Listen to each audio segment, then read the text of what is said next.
So, so.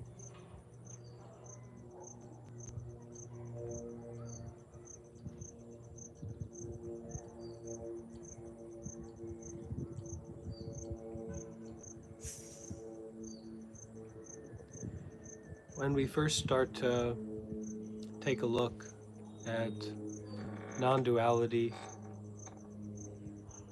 or Buddhism or spiritual enlightenment, I think that a lot of people are, in one way or another, kind of finding themselves at the end of their rope and at the end of their capacity to deal with the problems, the feeling of suffering, the feeling of difficulty, the feeling of confusion in their lives, within their mind and within themselves. I know that for me, that was my experience. Um, I didn't approach spirituality because I was a happy person or because I felt safe in myself. Actually, it was the opposite. I was a very fearful person, and I was drowning in my own suffering. I was drowning in fear and a kind of suppressed anger and frustration. I felt afraid of myself and I felt afraid of the world, and I wanted to find a way out, you know.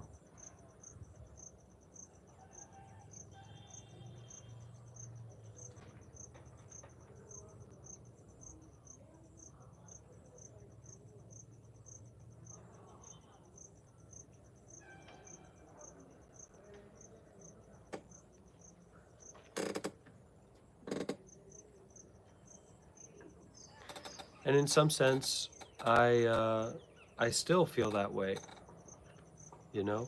I I can feel fear. I can feel a lack of control, a lack of certainty about what I'm going to do, if uh, if I'm going to go to heaven or to hell, in my life,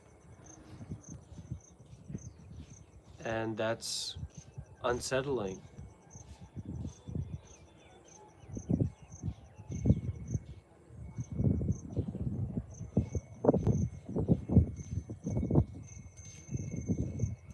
When I first came across like Alan Watts and Eckhart Tolle, and also experimenting with psychedelics and experimenting with these uh,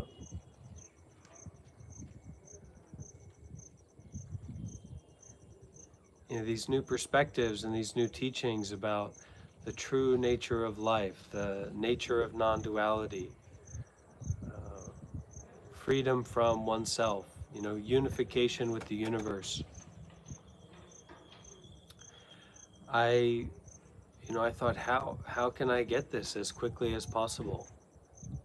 How can I get that freedom from myself and from the suffering within me?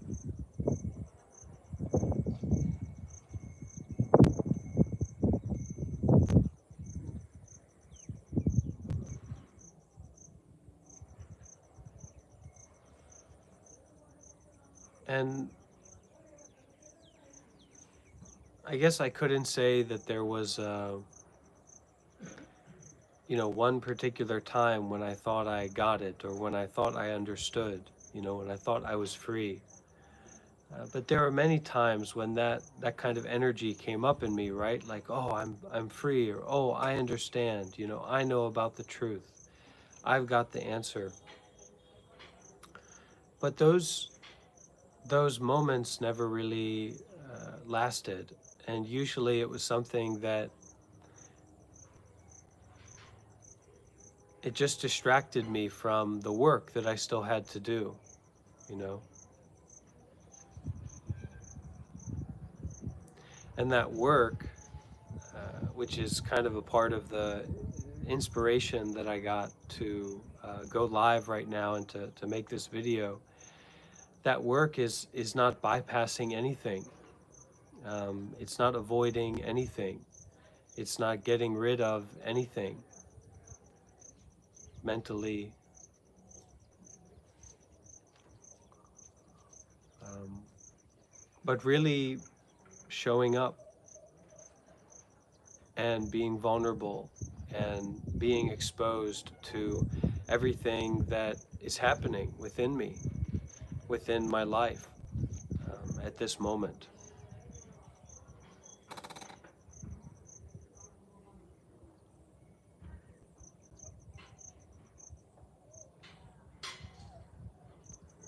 That that idea that, oh, I've got it, I understand, I'm a realized person, I'm an enlightened person.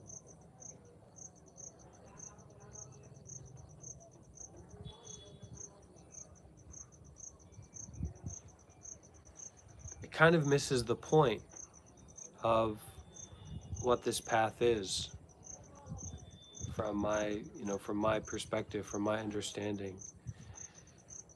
And it's not a path of getting something. It's a path of learning how to transform,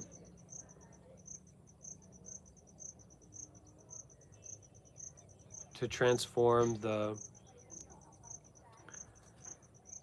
as Thich Nhat Hanh would say, uh, transforming that suffering into happiness.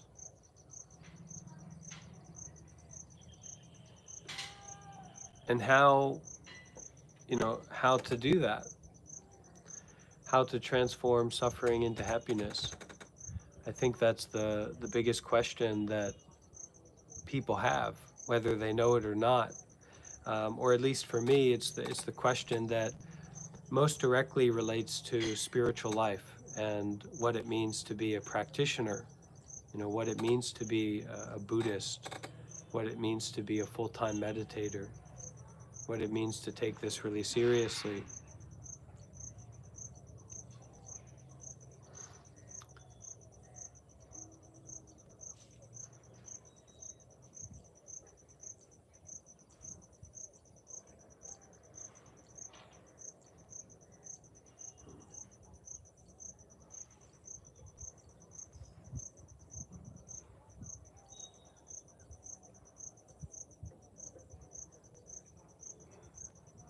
I've been practicing for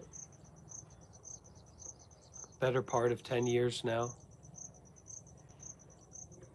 and I can still feel there is so much that I haven't fully got figured out or worked out. There's so much that comes up in my mind that I I don't fully understand why that thought is there, or why that feeling is there, why that anger is there, why that complicated thinking is so easy to kind of control my life.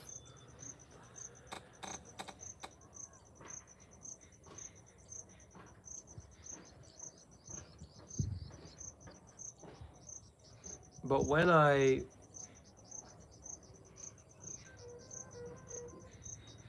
say yes to life, when I step into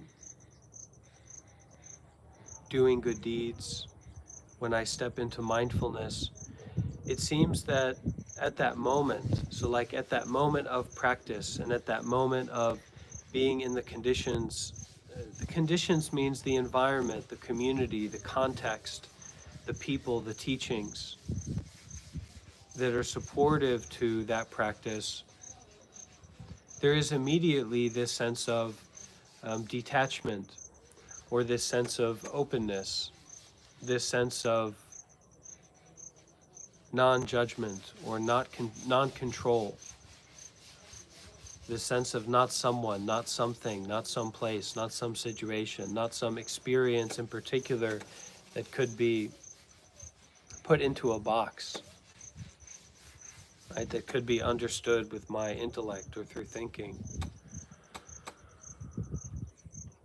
But then if I look at my life from the perspective of time or past or future, I can see that there are so many moments when I feel encumbered by, overwhelmed by my suffering, overwhelmed by the sickness in the body or the sickness in the mind, just feeling unable to get up and step into doing good deeds, step into mindfulness.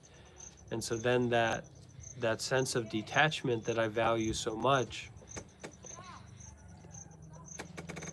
that kind of open awareness becomes,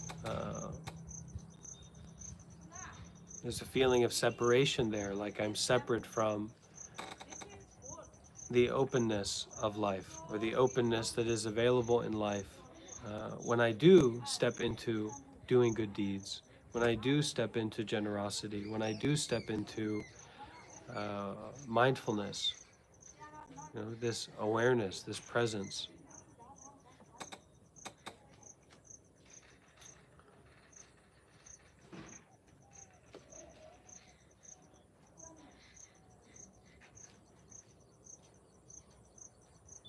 A major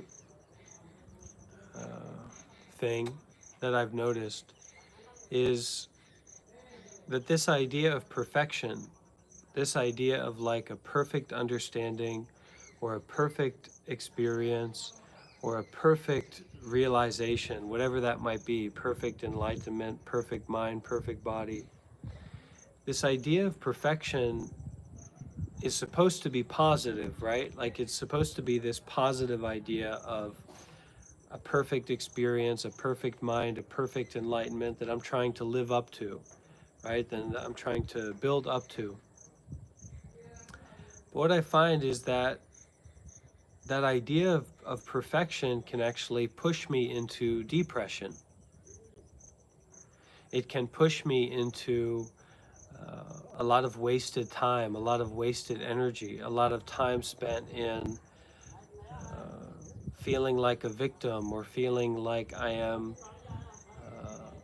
under the burden, under the weight of not already being perfect, right? Not already having a perfect life or not already having a perfect experience, kind of idealism, right? Idealistic view of enlightenment or being at peace or being who I want to be,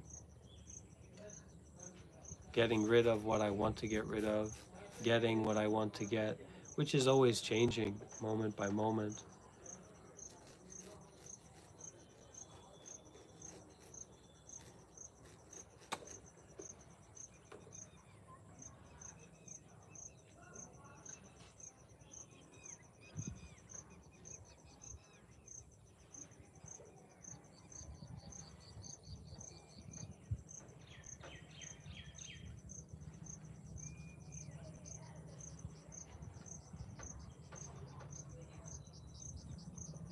And there's this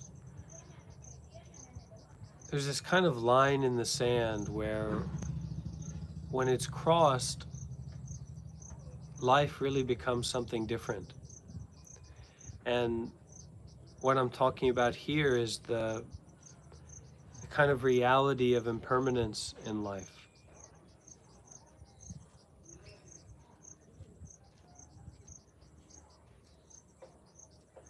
That this body and this mind, so the physical state of the body as it is right now, maybe calling it health, or the state of the mind that's peaceful and aware, that's kind of identified with, like this is me, this is I, this is who I am, that state that's attached to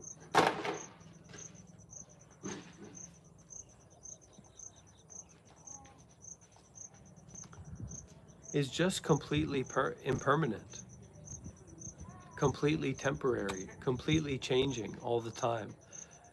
And that this body and the bodies of other people are just going to turn into soil. There's this temporariness of everything that I am attached to.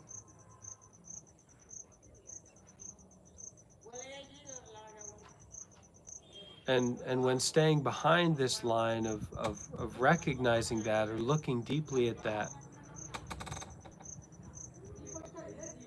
there's so much ego, there's so much fear, there's so much frustration, there's so much judgment, not just about others, but also myself, that doesn't really have much use. And there's always this push to like justify the judgments made on other people or to justify the judgments made upon myself.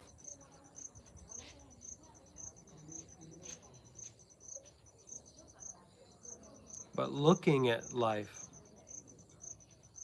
being in this state of presence, this state of awareness, this state of like a natural, unknowing clarity that's not about something in particular, not even about awareness as a thing, but it's like behind that, a witnessing and observing, an awareness, a presence, that the impermanence, the temporariness of anything that can be noticed or experienced through the senses, whether it's thoughts or feelings of the body, feelings in the mind, sensations, sounds, sights, is just so clear, so alive, that everything is just speaking impermanence.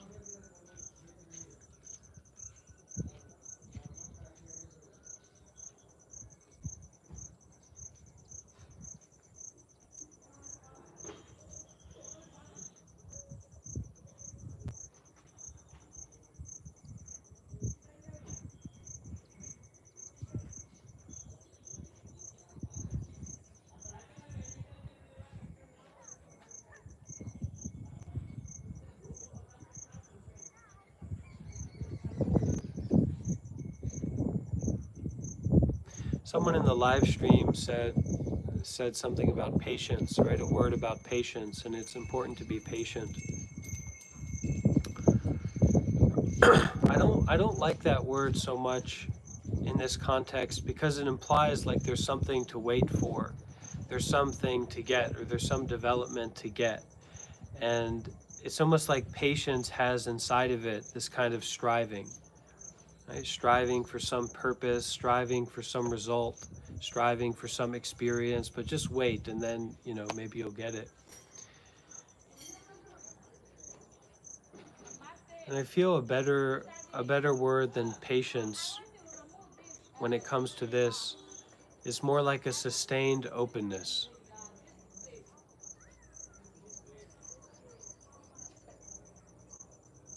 A sustained, not choosing. And that not choosing has a lot to do with a stillness, right? The openness of stillness and not choosing.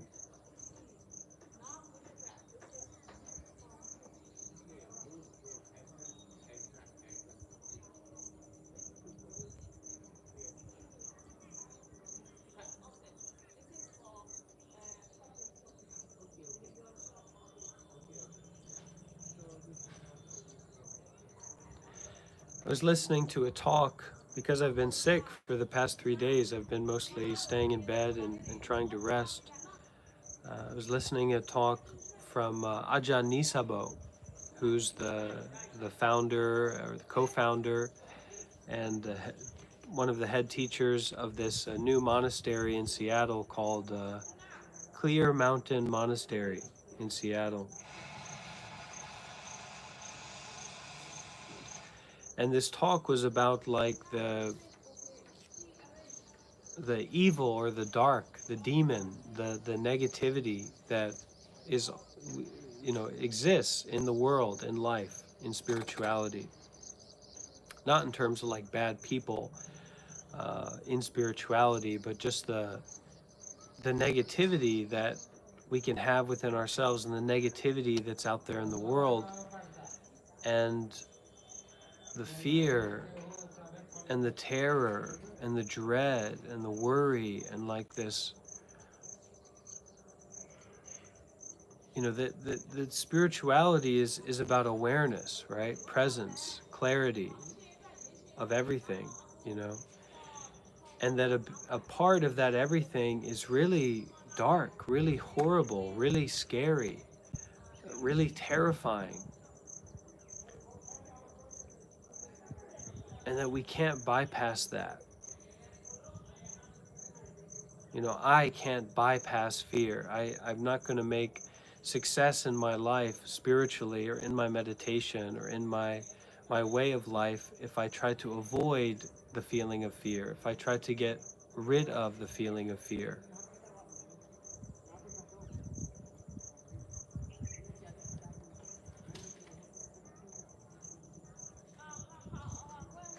It's really interesting when we start to open up to those negative emotions, fear, rage, terror, panic,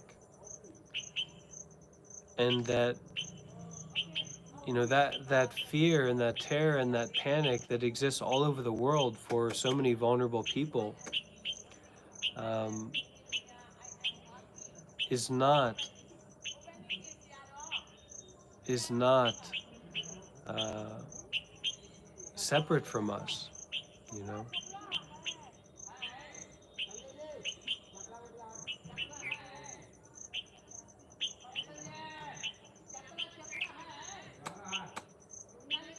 So it's like how to not be afraid of fear. And I think that that question can invite us to a very deep place of presence, of awareness, of heartedness,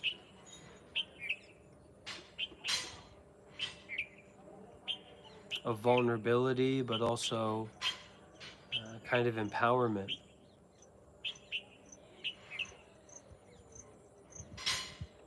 To be willing to look at the fear directly, to be with the fear,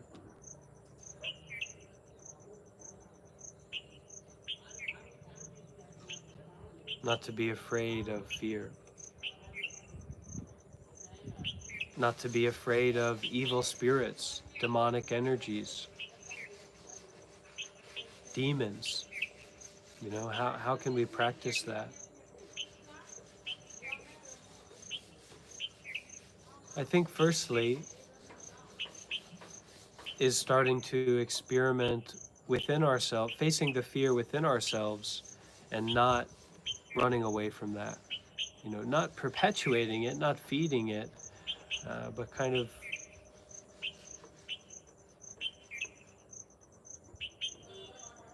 inviting our fearlessness to that fear.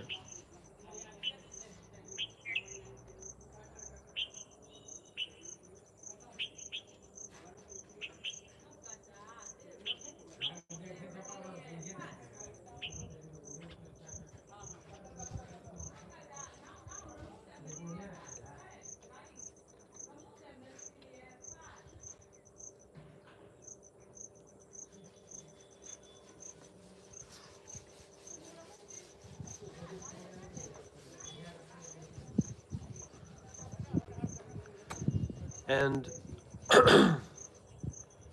when we start to work on ourselves or work with the mind in this way, um, it's very important that we have this sense of detachment, which is that we are willing to not identify with what we are aware of. We are willing to and open to not identifying with what is happening, but just being more and more brightly and heartedly, right, wholeheartedly aware of what's happening, a kind of non-judgmental listening to what's happening. And then as we notice the pull into some kind of reactionary approach or judgment or involvement, uh, knowing how to pull back to our center of openness.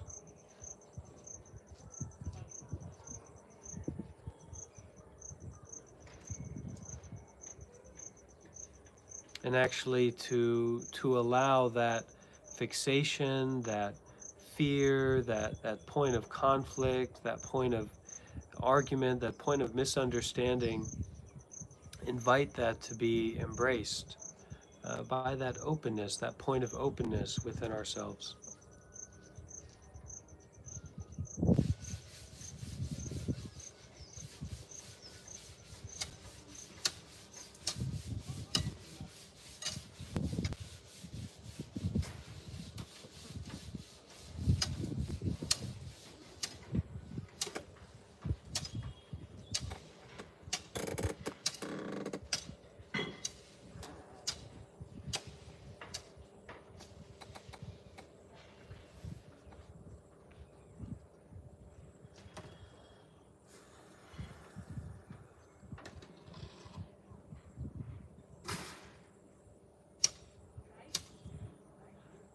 And really,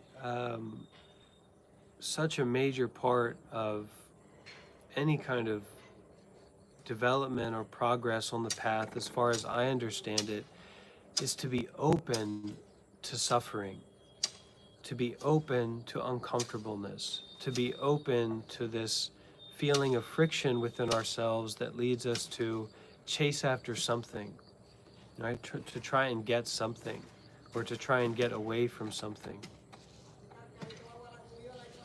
That doesn't mean we're complacent. It doesn't mean we're in a state of like standing still, but more so that in the midst of us walking on the path, we're open to no path. We're open to just being who we already are, and kind of finding out who we already are, not through thinking more, but by opening more to what is already here.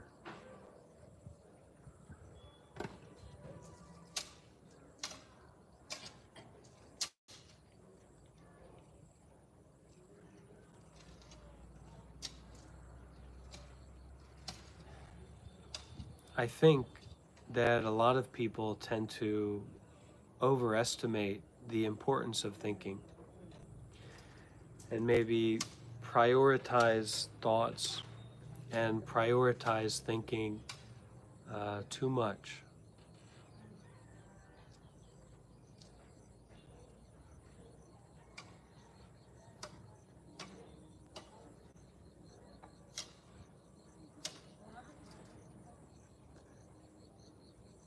And what I've experienced and what I've gone through is that in the midst of suffering, in the midst of a bad day, in the midst of a bad sickness, in the midst of a bad life with a big bad problem, some kind of addiction, right? Internal or external problem. When there is a space to like put my thinking down and put my worry down and set my idea of my life down, that's a real opportunity for transformation, where I can allow that addiction, that pain, that suffering, that worry, that fear, that nonstop dialogue of the thinking mind and the judging mind to be there in this awareness, to let it be what it actually is, rather than what I keep adding on all these Jenga blocks, on top of it. And stop playing the game. Stop playing the game of failure and going deeper into addiction, and also to stop playing this game of success and like, oh, I'm overcoming things, I'm overcoming addiction. But just to let the Jenga stack, these stacked blocks, to just be the way that they are.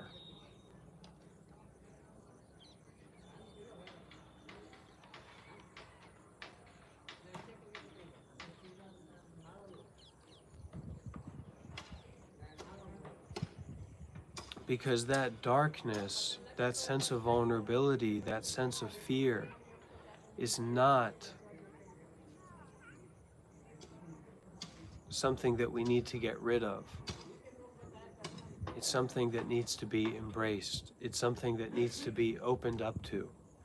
This idea to get rid of a part of ourselves is kind of missing the point of opening to life, of opening to everything. You know, this kind of enlightenment ideal, but it's also an ideal of peacefulness in the midst of whatever suffering may be there, may be here.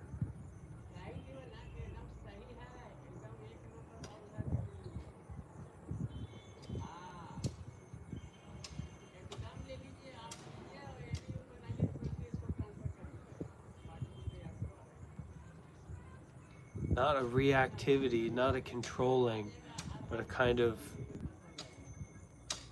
opening to unfolding, opening to just sitting here and just breathing and just being aware, and no longer chasing after this and that, no longer making judgments about what's happening,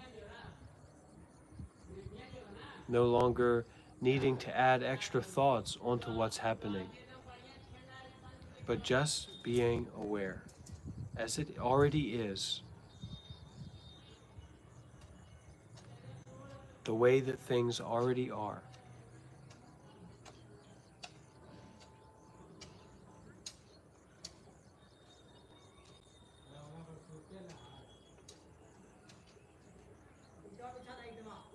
In this way, stillness and allowing the body to be still, allowing the body to settle into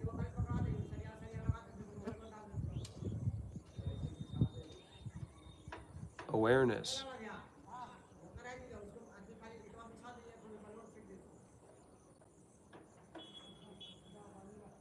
And it may seem like we're not doing anything at that time, it may seem like we're wasting time to be in a place of stillness and awareness, but we're actually not, because that stillness and that awareness allows us to go deeper within ourselves, deeper within the mind, and start to actually work with the real mind that is not in the past, that is not in the future, that doesn't rely on dualities, doesn't rely on this or that, doesn't rely on good or bad, doesn't rely on right or wrong, doesn't rely on heaven or hell.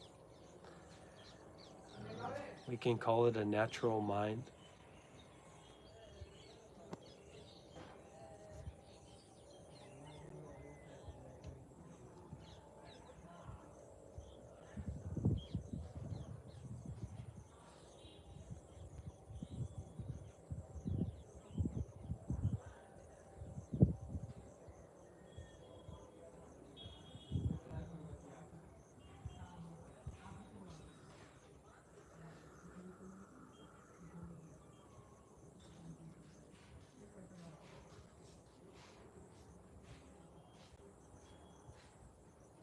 Within darkness there is light.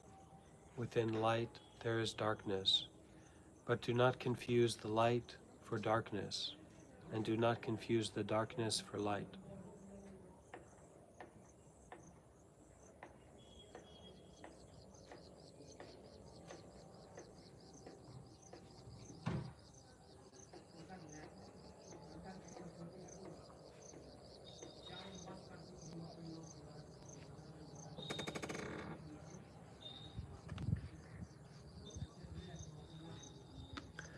Okay, do we have any questions so far?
Well, the meditation that we're practicing here um, is kind of being described and being walked through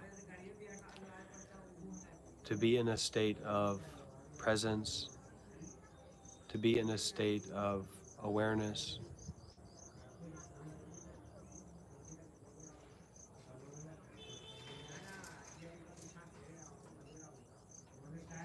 to be with just what is already, to open to what already is.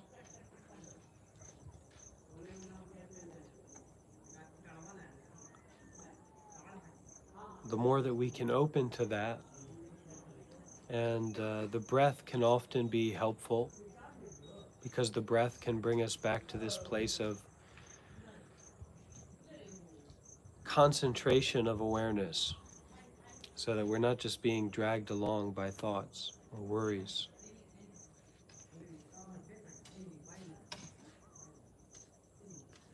We shouldn't underestimate ourselves. We shouldn't underestimate our capacity to look deeply and to transform suffering. But it's not easy to be born. It's not easy to have this blessing of a human life.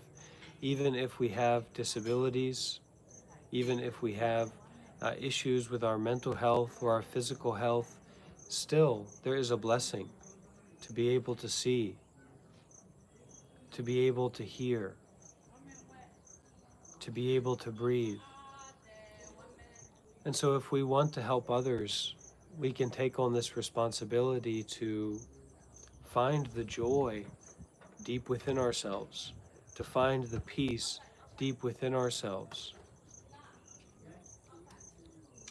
We're looking for something that's easy, but this isn't about easy or difficult.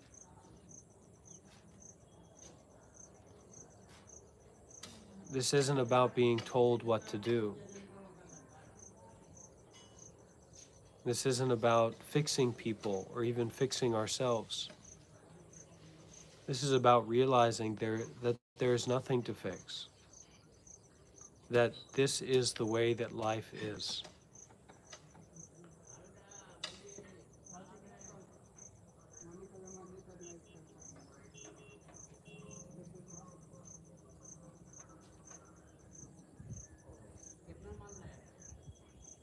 Close your eyes, if you can, gently,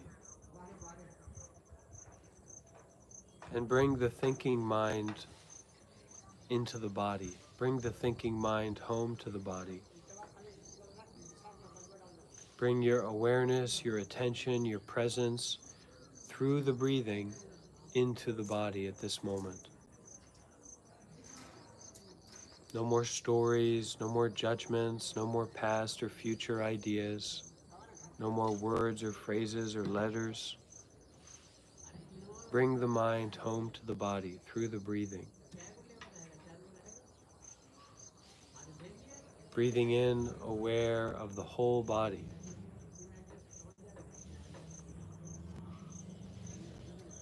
Breathing in, aware of the whole body and the whole mind.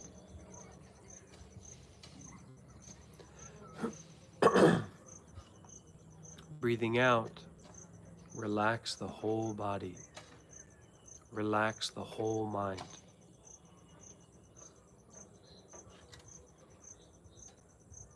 And we can refresh and restart and continue and deepen this practice. There's nothing about it that gets more complicated. There's nothing about it that takes more thinking or formulas. It's an openness. It's an openness to coming back to life itself, rather than our constant thinking about life and our constant thinking about our experience. When we're constantly identified to our own thoughts, we can't hear anything else. We can't be open to anything else but our own thinking and our own thoughts and our own understanding. But this life is bigger than just you or your thoughts at this moment, or your judgment at this moment, or your perception at this moment, or your belief at this moment, or the feeling in your body at this moment. So in this way of awareness, or this way of a meditation practice, we open to the experience of life, willing to feel the uncomfortableness, willing to feel the suffering, not being in a state of constant thinking, not being like a ping pong ball going back and forth on a ping ball table. Stop. It doesn't mean that thoughts won't happen. It doesn't mean that your body will turn into sparkles and you'll be completely at peace and enlightened. But stop focusing on your own understanding. Stop focusing on your own thoughts. Stop focusing on your own ideas as if they are fundamentally absolute.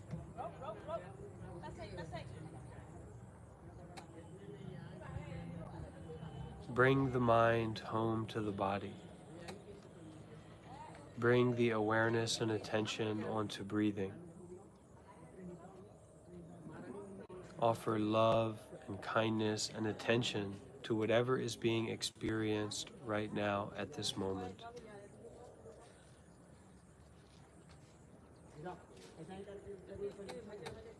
And even deeper than that, even beyond that, even before that, offer awareness to this experience that is already happening, that doesn't need thoughts, that doesn't need judgments, that doesn't need opinions, that doesn't need anything.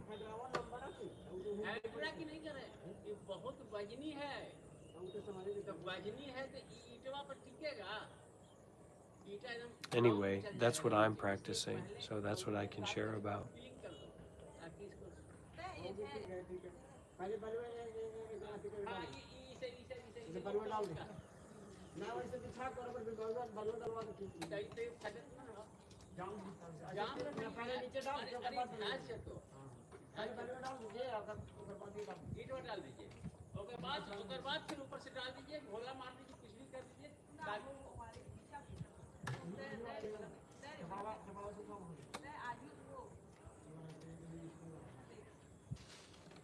Openness to what is already happening in the body and in the mind without needing to add anything onto it. That's kind of where the openness is.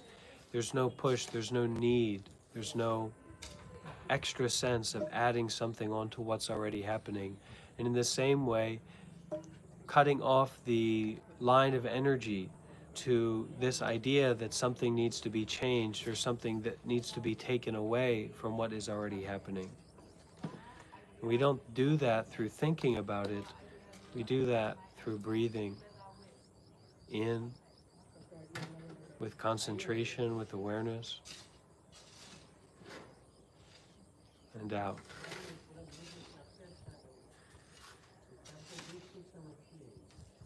And in breathing in that way, and in breathing out that way, also no one doing anything, no one being anyone, just breathing in as an experience of life, not as an idea, just breathing out as an experience of life, not as an idea, not as a concept, not even as a practice.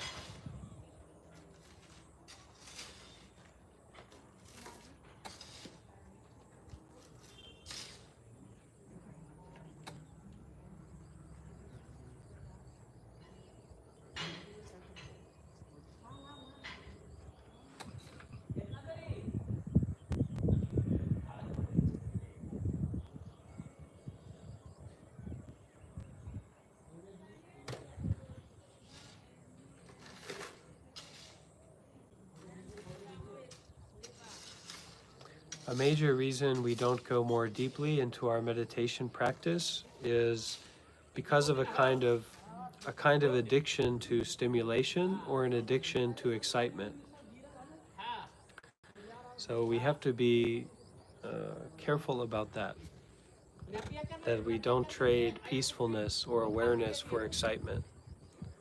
Especially in meditation, we start to realize that the deepening of our awareness, the deepening of our peacefulness is a lot more valuable than more stimulation or excitement.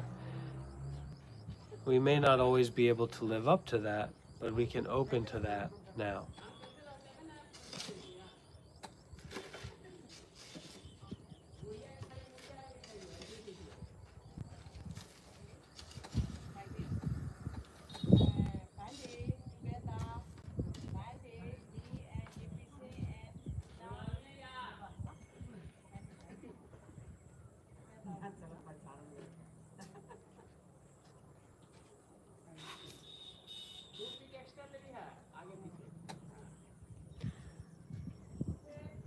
There's actually so much happiness in release.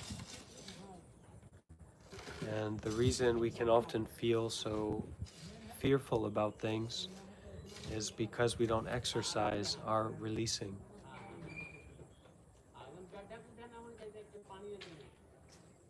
our abandoning, our forgiving.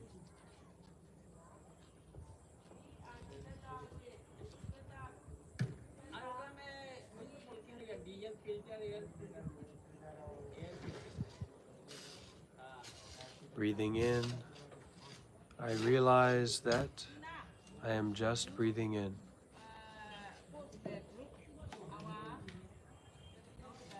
Breathing out, I realize that I am just breathing out.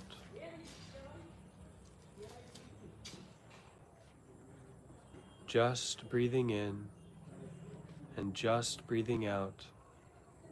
There is absolutely nothing to do and absolutely nowhere to go. At this moment, in the here and in the now, everything, everything, everything.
Wherever the mind goes,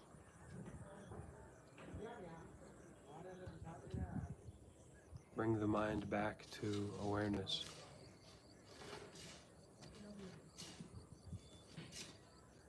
Feeling the breath as it enters in through the nose and goes down into the lungs, into the lower abdomen.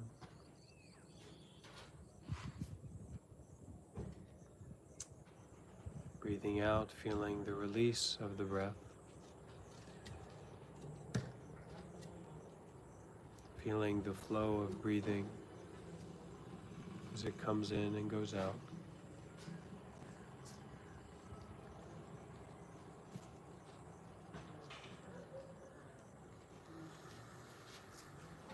Humble yourself to the experience of breathing.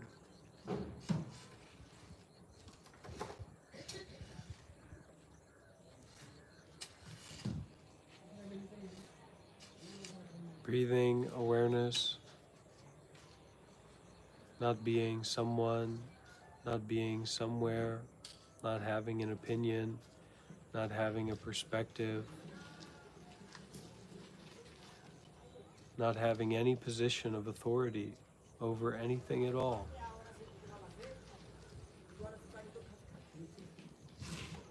Just breathing in, just breathing out, opening the heart, opening the chest, opening the body, opening the mind to life itself.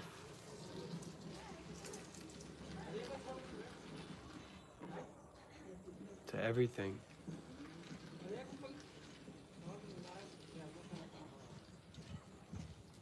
You can even use the word everything.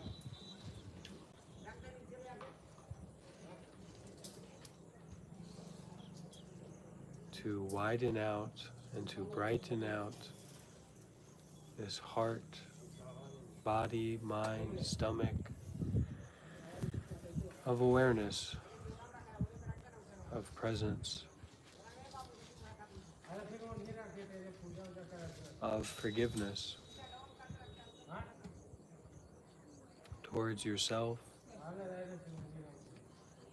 not only this self, but towards past selves, towards future selves, offering this open-heartedness to everything, to all beings, to all selves, to all ways of being.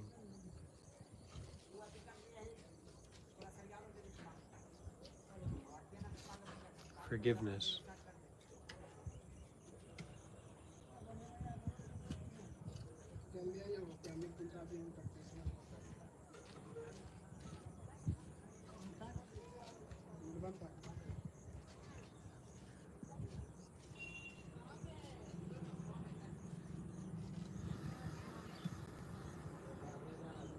And love.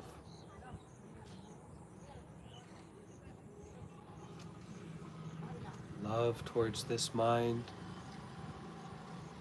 as much suffering as may be there, love towards this body, as much suffering as there may be there.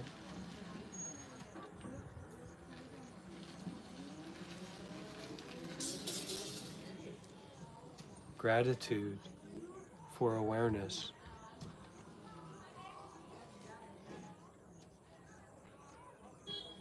Gratitude for breathing.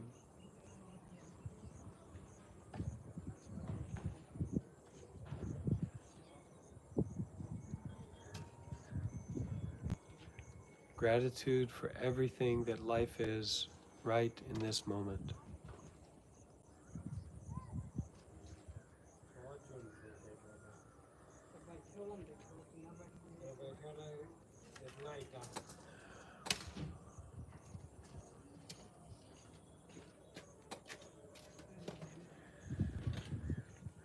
May all beings be happy and safe.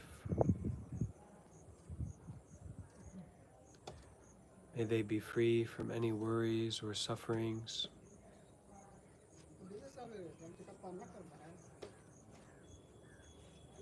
May all stress come to rest.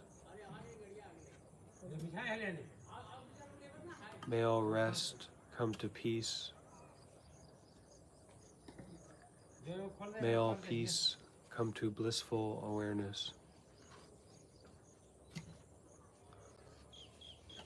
May it be, may it be, may it truly, truly be. Sadhu.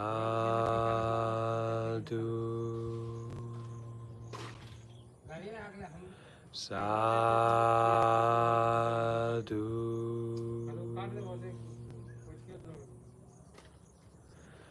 Sadhu.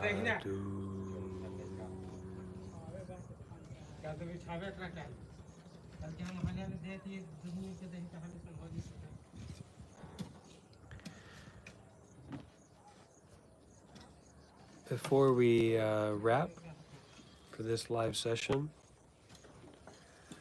I would like to read something.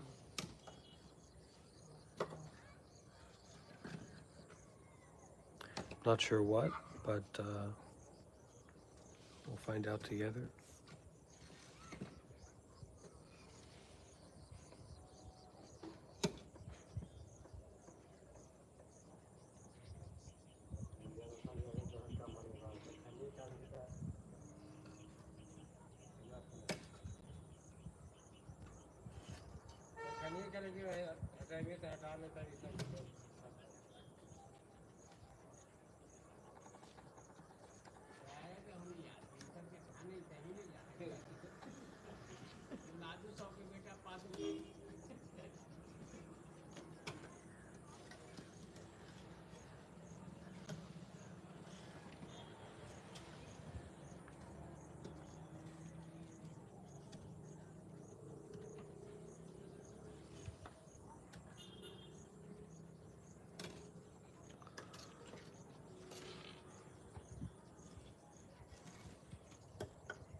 Master Lang Jiao said to an assembly, "Go forward and you die.